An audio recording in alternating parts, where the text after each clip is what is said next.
Biasanya orang-orang yang menderita hipertensi kalau menjelang Idul Adha begini akan bertanya-tanya ya. Saya ini menderita hipertensi, boleh enggak sih makan daging kambing gitu ya? Jawabannya apa ya? Tapi yang jawabannya yang paling Assalamualaikum warahmatullahi wabarakatuh. Jumpa lagi para sanak sehat dalam acara TTS Tips Tetap Sehat. Hari ini kita di antara para penderita gagal ginjal yang sedang menjalani cuci darah. Perlu kita ketahui bahwa gagal ginjal itu background penyakitnya yang paling utama itu ada dua, yaitu tekanan darah tinggi atau hipertensi dan penyakit kencing manis atau diabetes. Mari pada hari ini kita akan sedikit membicarakan masalah hipertensi. Para sanak sehat semuanya, tentunya kita semua pernah kan menyirami tanaman dengan menggunakan selang. Ketika kita ingin siramannya, semprotannya jauh, selangnya, ujungnya kita kecilkan, kita sempitkan. Itu artinya di dalam selang tersebut tekanan air di dalam selang meningkat sehingga semburannya menjadi lebih jauh. Sekarang kita juga bayangkan bahwa di dalam tubuh manusia itu ada selang yang tertutup, yang tidak ada ujungnya. Masing-masing kedua ujungnya saling bertemu, yaitu yang namanya sistem pembuluh darah. Kedua ujungnya ada di dalam jantung, tertanam di jantung. Namun selangnya itu bercabang-cabang di dalam tubuh, berbagai ukuran cabang-cabang tersebut. Nah, intinya adalah sama. Jadi bagaimana ketika tekanan di dalam selang tersebut meningkat, apa aja yang faktor-faktor yang mempengaruhinya. Ketika kita menyiram tanaman, semburannya jauh, berarti tekanan di dalam selangnya meningkat. Itu faktor yang meningkatkannya itu apa saja? Pertama adalah volumenya, volume cairan yang dikeluarkan dari keran tadi. Volumenya semakin meningkat kan, sementara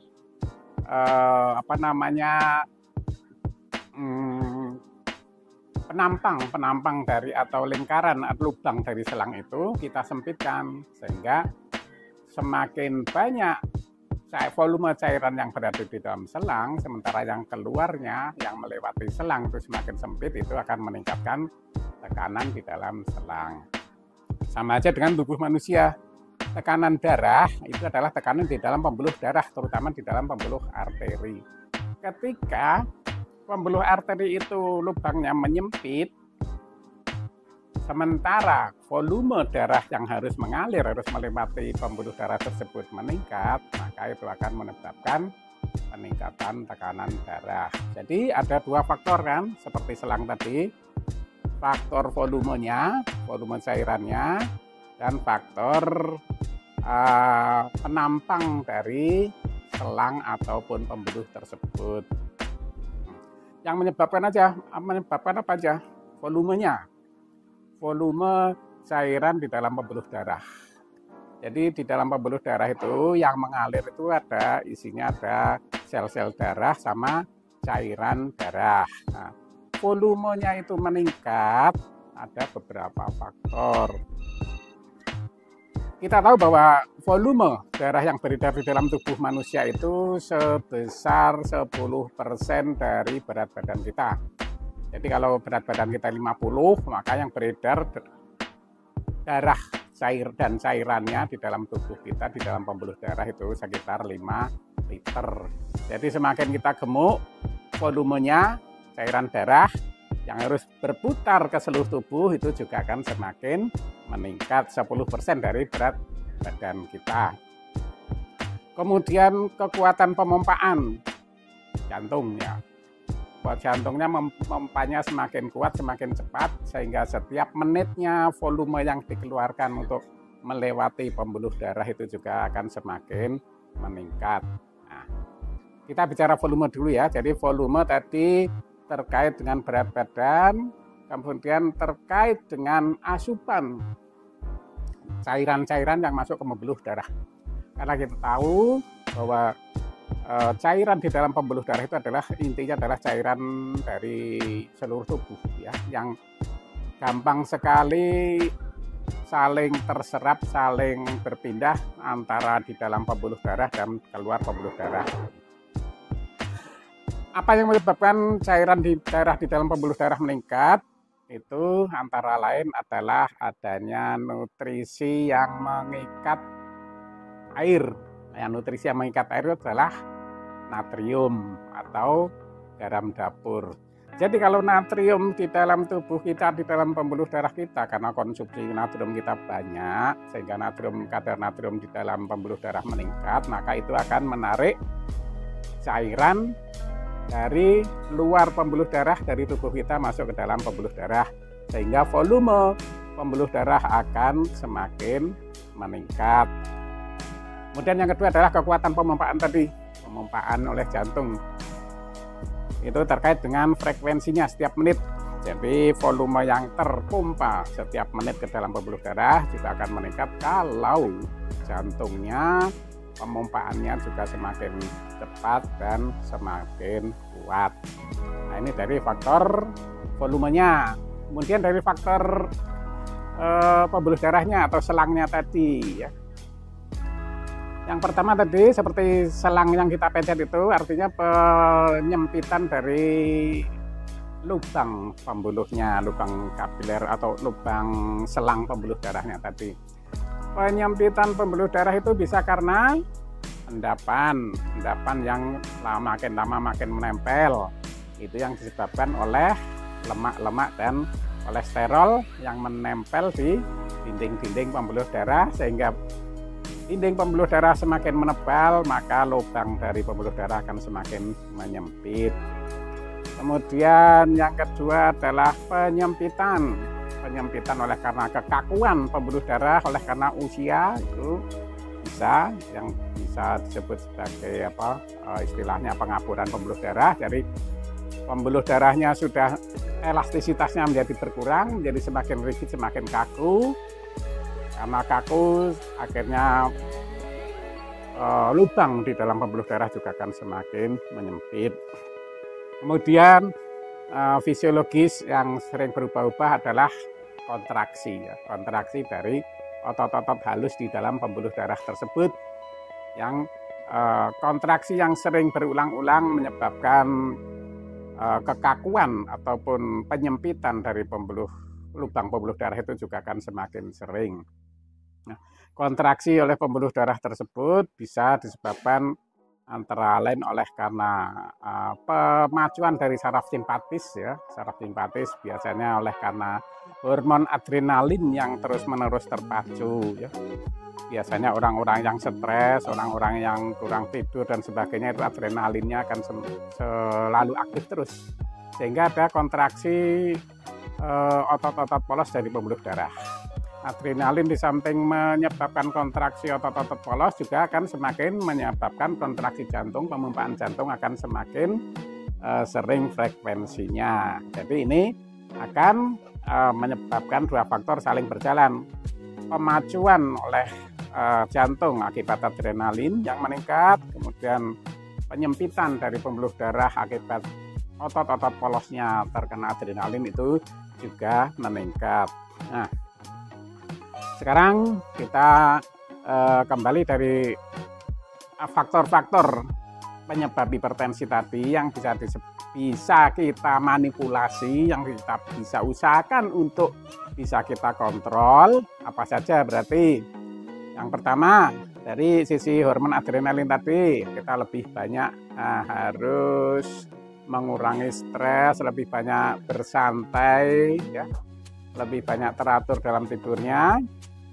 Kemudian dari sisi volume tadi yang menyerap atau yang gampang menarik air itu adalah natrium. Jadi konsumsi terhadap natrium atau garam dapur kita harus jangan berlebihan, sehingga volume di dalam pembuluh darah oleh akibat tarikan air oleh natrium itu juga bisa kita kurangi. Kemudian volume yang terkait dengan 10% berat badan tadi.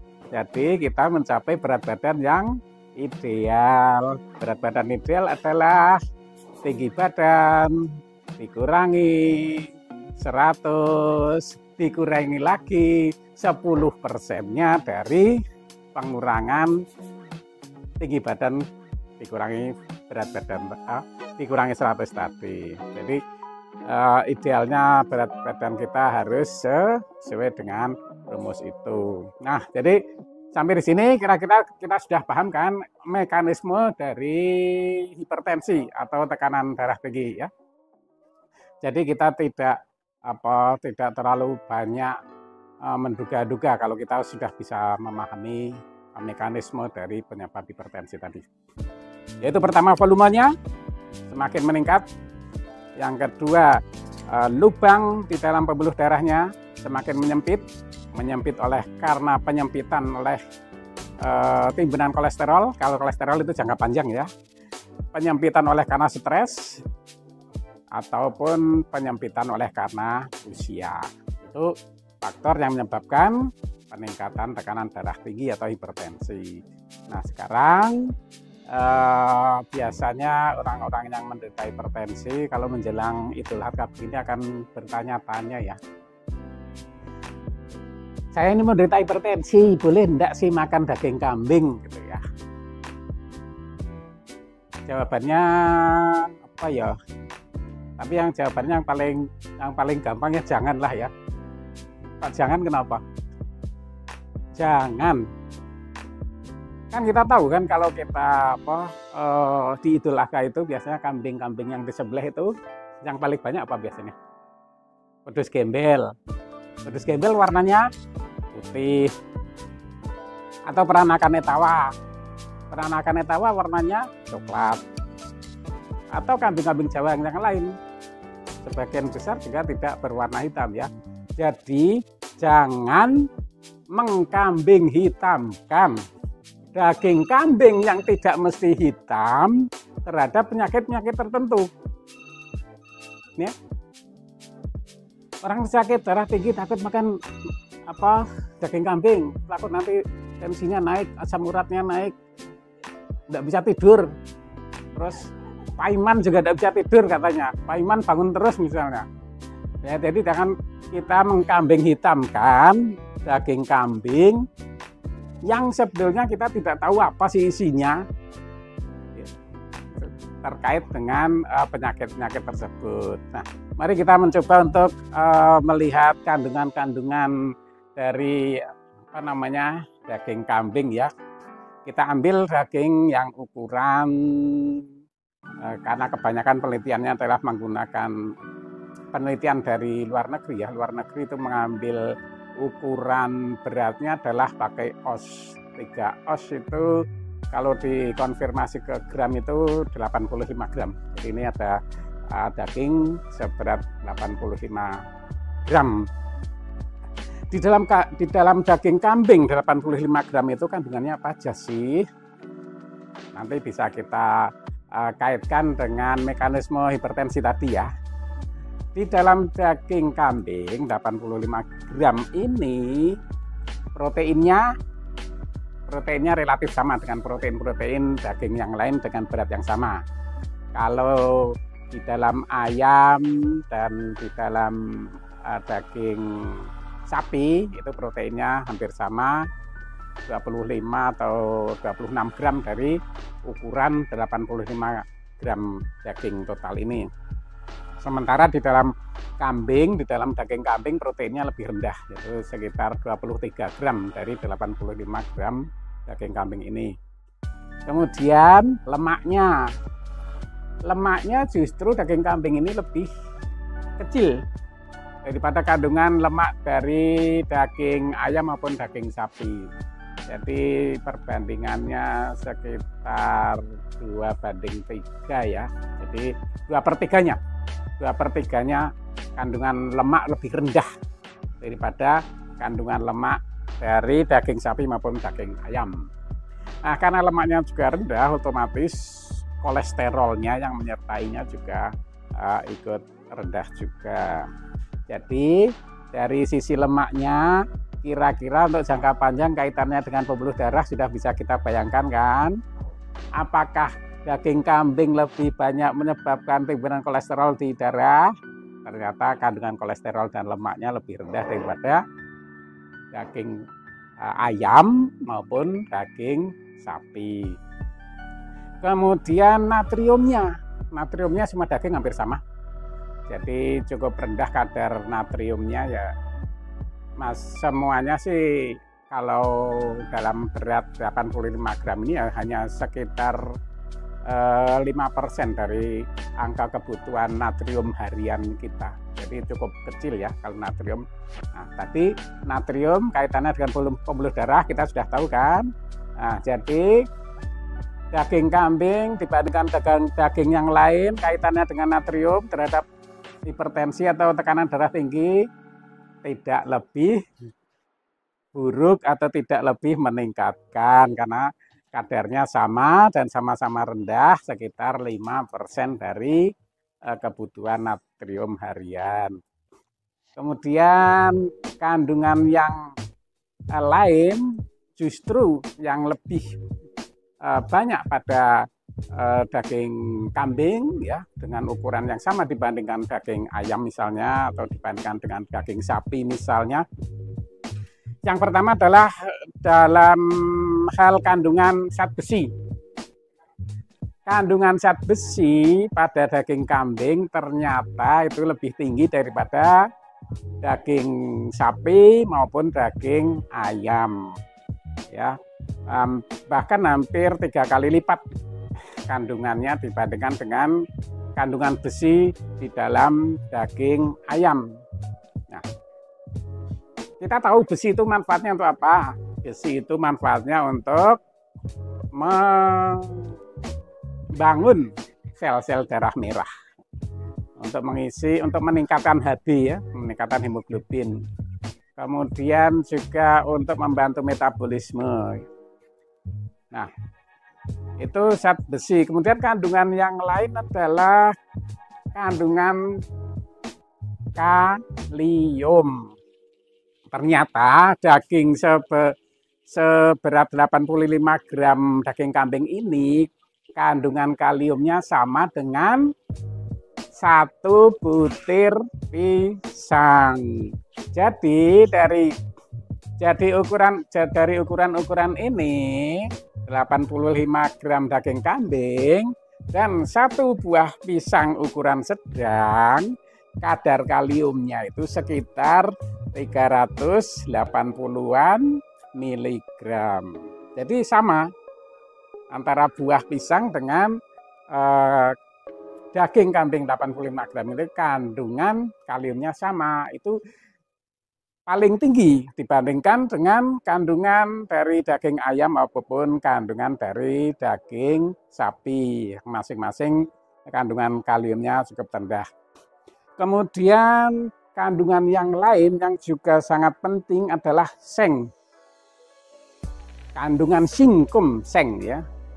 Seng itu kita ketahui sebagai mineral untuk membangun imunitas di dalam tubuh atau daya tahan tubuh, meningkatkan daya tahan tubuh.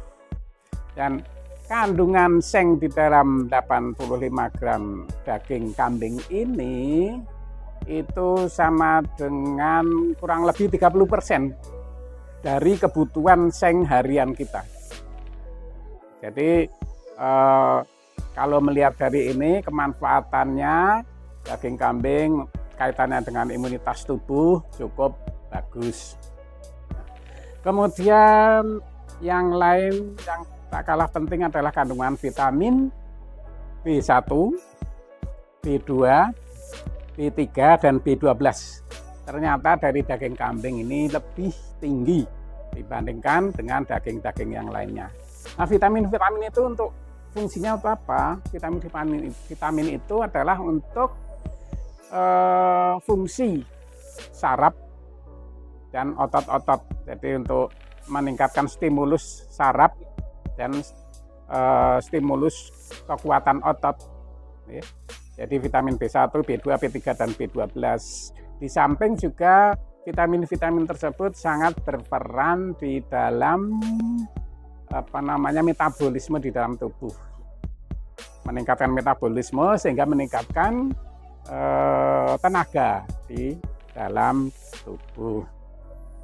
Kemudian yang lainnya adalah tadi sudah saya katakan proteinnya walaupun relatif sama dengan daging ayam maupun daging sapi, tetapi lebih rendah sedikit. Namun tidak semua asam amino adalah unsur terkecil dari protein.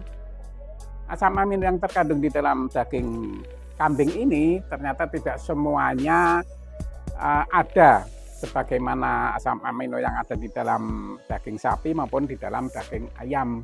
Tetapi justru yang ada asam amino yang penting untuk pembongkaran sel-sel tubuh, yaitu seperti golongan leucin, golongan riboflavin dan sebagainya, yang semuanya itu berfungsi untuk pembongkaran sel-sel di dalam tubuh, artinya perbaikan jaringan tubuh.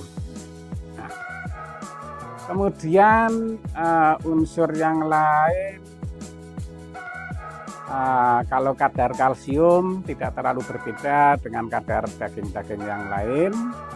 Kemudian sodium tadi sudah, natrium artinya semuanya hampir sama. Kemudian, yang kadang-kadang mungkin dipertanyakan bagi orang-orang yang terlalu takut dengan daging kambing adalah pertanyaan, apakah daging kambing ini memiliki banyak sisi buruknya? Jadi kalau kita melihat dari apa-apa yang dikandung tadi, ternyata dari secara keseluruhan sisi buruk terhadap hipertensi, sisi buruk terhadap kolesterol itu malah justru lebih rendah daripada daging-daging yang lain. Namun ada beberapa penelitian yang mengatakan bahwa daging kambing ini berkaitan dengan kejadian kanker, kejadian tumor ganas terutama di saluran pencernaan. Tetapi kita harus memahami dulu ya, bahwa setiap penelitian di kedokteran yang menyatakan bahwa ada hubungan ini dengan ini, itu hubungan tersebut belum pasti menunjukkan sesuatu yang sebab akibat.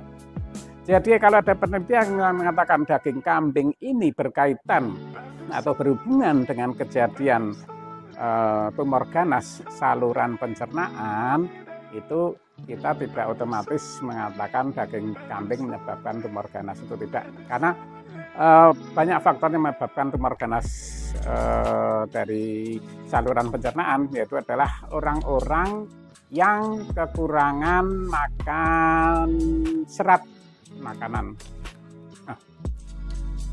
Serat makanan itu apa sih? Serat makanan itu bukan serat otot-otot ini, beda. Juga bukan serat baju, itu juga jauh beda.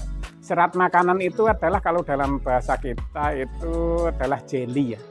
Jadi serat makanan itu adalah nutrisi yang kecil, serat-serat kecil, serat-serat mikroskopis yang bisa menarik air, sehingga dalam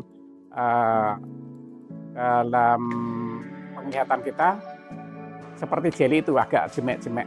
Nah, ini fungsinya serat di dalam tubuh itu ya untuk memberi lapisan di dalam dinding usus kita, untuk melapisinya agar tinja itu tidak gampang diserap airnya oleh usus keluar dari usus, sehingga fungsi serat itu pertama melapisi dinding usus, yang kedua menjaga agar tinja kita tetap lembek.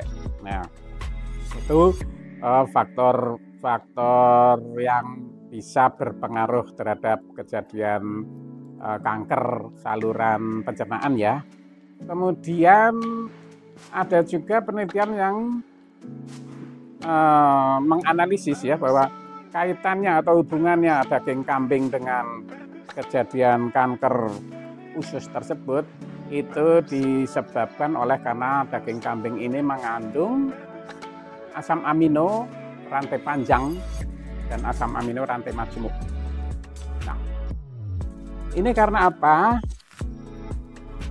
Rantai panjang atau rantai majemuk asam amino tersebut memang sulit untuk dipecahkan oleh tubuh kita, terutama dipecahkan oleh liver. Oleh karena itu pada penderita penyakit liver itu juga dianjurkan untuk tidak mengkonsumsi asam amino yang rantainya panjang dan rantainya majemuk. Nah, di dalam daging kambing ini juga mengandung asam amino tersebut ternyata. Tetapi kebanyakan asam amino rantai panjang dan asam amino rantai majemuk tersebut di dalam daging kambing itu tetap ada oleh karena faktor pemasakannya.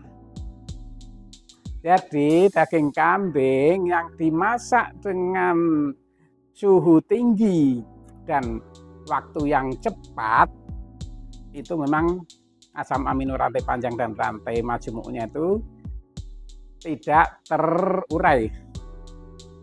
Tahu kira-kira apa yang dimasak cepat dan dimasak dengan suhu tinggi? Sate jelas itu cepat. Kemudian tongseng itu juga cepat, suhunya tinggi dan cepat pengolahannya. Jadi agar kita terhindar dari asam amino yang jahat tadi, pengolahannya daging kambing harus suhu rendah dan dimasak lama. Boleh lah misalnya sop, boleh, gulai boleh, asal jangan pemasakannya buru-buru, cepat dan pokoknya cepat matang gitu ya. Nah, jadi itu kita kembali lagi. Sekarang kita hubungkan, sudah tahu kan hubungannya antara daging kambing dengan hipertensi tadi. Jadi daging kambing kaitannya dengan hipertensi. Pertama, kadar natriumnya tidak lebih tinggi daripada daging-daging yang lain. Jadi untuk mengatakan habis makan daging kambing kok tensi saya naik, dari unsur natriumnya tidak. Dari unsur lemaknya lebih rendah dari daging lain juga tidak. Nah, terus dari unsur apa ya? Oh ya, coba kita kaji. Mungkin dari kaliumnya. Nah, kita tahu kaliumnya akan tinggi. Sementara kalium itu fungsinya tadi sudah saya katakan ada untuk stimulus saraf dan juga stimulus otot. Karena keseimbangan antara kalium dengan natrium itu di dalam sel-sel otot rangka ya, sel-sel otot rangka itu akan mempengaruhi kontraktilitas. Jadi peningkatan kadar kalium juga akan meningkatkan kontraktilitas otot. Sementara penurunan kadar kalium di dalam tubuh pasti akan melemaskan otot-otot. Nah, jadi mungkin bisa juga otot jantungnya terstimulus, otot-otot rangkanya terstimulus, jadi jantungnya kerjanya semakin kuat, bisa menambah volume di dalam pembuluh darah. Bisa juga mungkin, tapi itu sifatnya hanya sesaat ya, karena mungkin setelah kalium, karena kalium itu kan larut di dalam air, dan kelebihan kalium nanti akan keluar lewat air kencing melalui ginjal. Nah, oleh karena itu para penderita gagal ginjal ini dietnya harus tidak boleh tinggi kalium. Jadi intinya dari sisi natriumnya tidak, dari sisi kalium mungkin, tapi itu sifatnya sesaat.